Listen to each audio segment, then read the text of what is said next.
Hello guys, it's me Rochelle again, and today's vlog, i-share ko sa inyo kung ano ang itsura ng bed space or room dito sa Alwarca, Dubai. Kasi nga sa ngayon naghahanap kami ng matitirhan dahil nga yung flat na yung currently na tinitiran ko ngayon ay magsasarado na. I mean, hindi na i-renew nung landlord namin. Okay?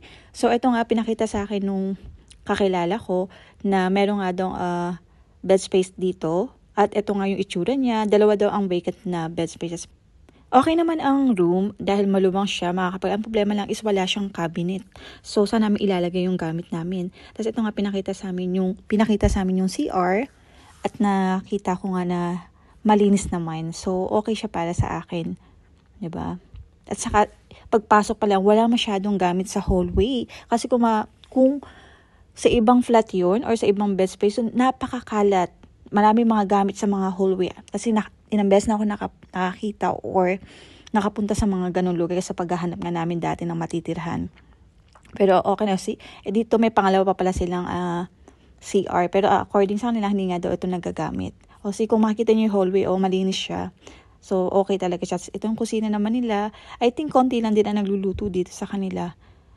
Kasi kung makikita mo wala masyadong gamit at saka in fairness lang naman, okay talaga siya. At wala akong nakitang ipis naman. So ibig sabihin malinis yung mga taong nakatira dyan. After namin dito sa kusina, pumunta naman kami sa 4th floor kasi meron pa daw siyang isang flat doon na ang vacant daw is room. Okay? So na-happy ako kasi yun talaga yung hinahanap ko, room talaga. I mean, hinahanap namin ni Joanne.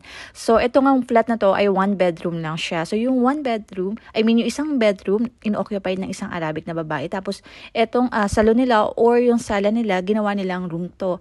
At ito nga ay meron naka-attach na balcony. Yung balcony niya, in fairness lang naman talaga, is mahaba. Mahaba siya. I think hanggang dun sa 1 bedroom. Kaya ganun siya kahaba. Kaya lang hindi niyo masyadong makita kasi nga gabi na siya. Pero maluwang siya at okay siya kasi makakapagtambay ka doon.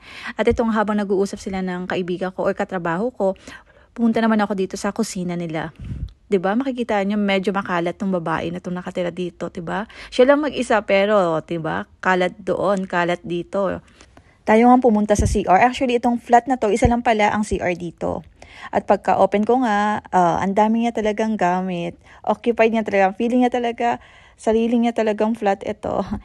Okay, on the next day, naghanap ulit ako ng matitirhan. Ito nga ang pinakita sa akin is partition naman. Itong flat is partition siya lahat. So, yung nakikita nyo lalaki is katrabaho ko yan at kaibigan na din at the same time. So, sila yung tumutulong sa amin maghanap ng matitiran. Ito nga pinakita niya sa akin yung room niya na loft bed siya. Pero maganda siya.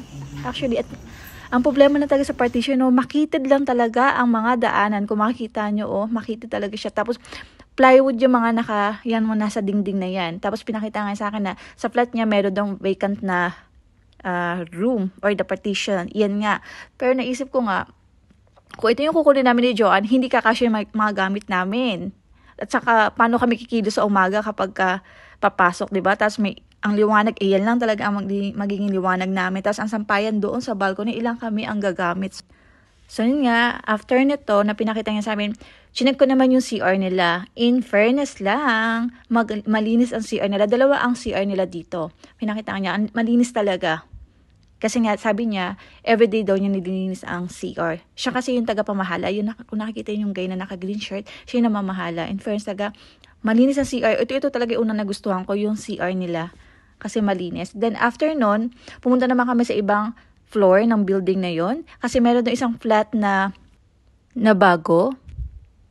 Ito nga ang pagpasok namin, naka plastic pa yung mattress nila. Tapos ito yung mga appliances nila, naka-box pa. Ibig sabihin talagang bago pa talaga itong flat na ito or yung partition. Pero ang problema is naka-reserve na halos lahat ang partition dyan. Tapos ang gusto ko yung may sa balcony na yan.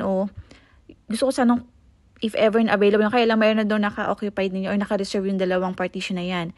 Tingnan yun, mga nagkalat pa yung mga gamit dyan na pinanggawa dyan sa partition. Ayun nga, So, ang vacant lang daw is yung mga nasa dulo daw. At ito nga, may pinakita siya sa akin na malaking partition. Ito nga yung pinapakita ko. Yun nga lang, meron na nagpa-reserve. Sabi ko nga, tataasan namin ang presyo. Pero hindi daw po pwede kasi down payment na yung nagpa-reserve nito. So, wala na kaming laban doon, di ba? At ito nga, bumalik kami ulit sa room ni Babu kasi nga gusto niyang i-offer yung kanyang partition na lang kung gusto doon kasi medyo maluwang daw yun sa kanya. Tapos pinapakita niya na sa taas daw niya, kung saan siya nakahiga is maluwang daw talaga. So makakapag-keep pa daw kami ng gamit dyan sa taas niya. O diba, ganyan sila ka-supportive sa amin. Mga katrabaho namin yan. Yun nga guys, after a few days, isinama ko na nga si Joanne para makita niya yung bed space, yung room at partition na mga nakita ko. Pero doon sa room, hindi niya nagustuhan kasi medyo pricey daw. Tapos sa bed space, nag-aalangan siya baka daw meron pa daw makita mas maganda. And then doon sa partition naman, ang problema naman doon is yung building is sobrang luma.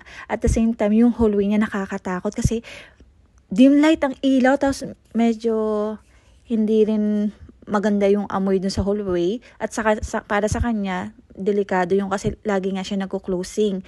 Unlike sa akin, pang umaga ako. So, ginawa namin, naghanap kami ulit ng matitiran kasi may nakita daw siya, may na-contact daw siya at probably baka doon na lang kami lumipat. Hindi ko nga siya na videohan kasi nga ang ina-expect ko doon kami sa may partition. Okay? So nga, after namin makita na lahat yon, medyo disappointed, hindi kasi namin kung saan kami lilipat, is either sa partition or dun sa nakita niya. At yun nga guys, ang ginawa na namin, pumunta na lang kami sa may groceryhan para makabili na yun ng ulam na pwede namin kainin sa pananghalian.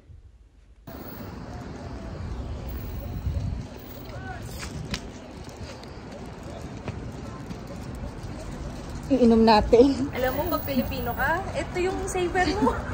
Ito. Inom na lang natin. Tanghalin tapat na dito. Tanghalin tapat. Uwi na kami. Time check, it's... Anong oras na pa? 11:35. Ang hirap maghanap ng matitirahan ng bahay. Yung bed space na yan, ang hirap. Actually, nabayad kami ng flat, yung problema nga. Mahirap kasi kumuha ng contract dito. Kasi anytime, pag nalipat ka, exactly. At hanggang dito na nga lang. See you in my next vlog. Ipapakita ko na sa inyo ang lilipatan namin.